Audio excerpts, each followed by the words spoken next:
So ayan mga tudes, good day sa inyong lahat. So Archie Motovlog here. So kahapon naglabas si Bajaj ng bagong mga motor. So isa sa mga 'yon ang Bajaj Pulsar NS125. So ano ba yung mga bago? So ayan tingnan niyo naman yung itsura. Napaka-aggressive ng datingan mga tudes.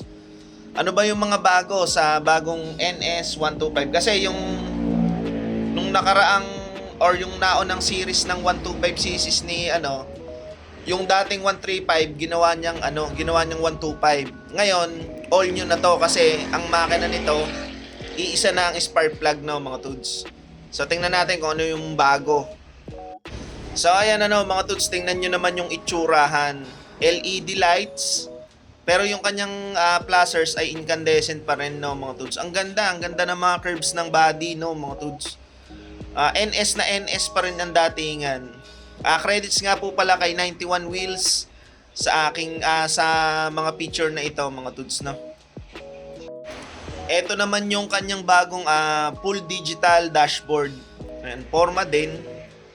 Ayos din. Ito naman yung pindutan or yung buttons niya. Handlebar switches niya mga tudes. Maporma din, wala siyang katulad or wala siyang pinaggayanan. Talagang gawa talaga ni Bajaj na bago. So ayan mga tudes, tingnan naman natin yung specs ng motor na ito.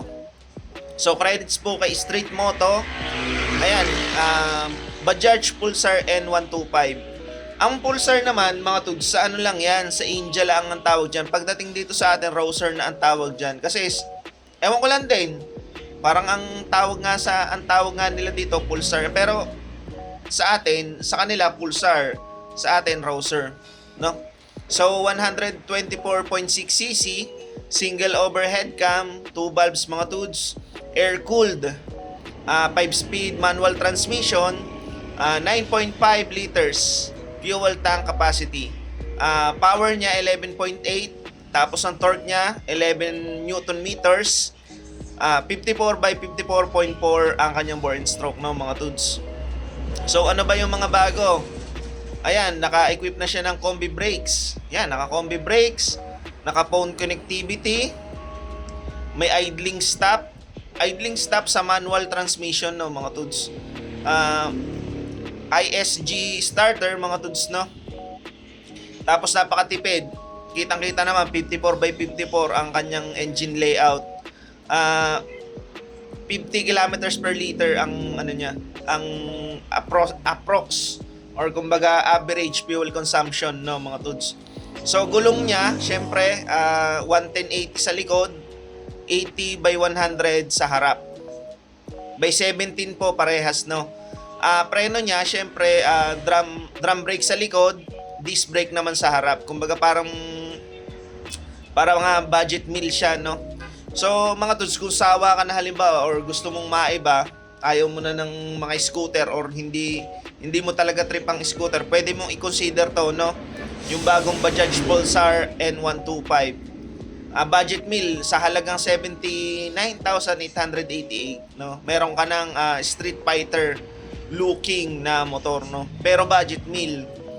Tapos bagay na bagay din kasi ito sa mga beginner na rider. Kumbaga nagbabalak ang halimbawa, kumbaga introduction mo na to para makapag big bike ka kasi ang ergonomics pang big bike, ang itsurahan pang big bike, ang riding style or ang magiging riding style mo, magiging marunong ka pagdating sa mga manual kasi kalimitan ng mga big bike ay manual mga tuds. Ayun, fuel injected na din. Basta ang napopormahan ako dito kaya gumawa ako ng review. 125cc mga tuds. Kumbaga, ang uso na ngayon kasi puro scooter na 125, 150. Ito iba-iba naman. Sports or street fighter looking na big bike looking, kumbaga may iba ka talaga or talagang bago sa paningin ng tao mga tuds.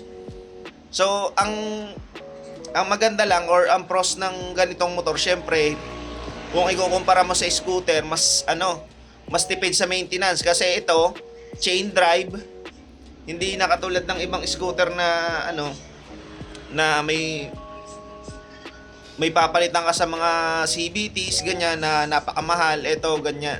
Ito ganun lang, chain drive lang, no?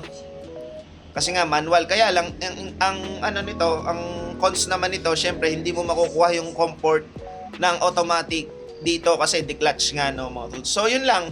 Kung gusto mo mga tuds maiba naman, eto i-consider mo to. Bajaj NS 125.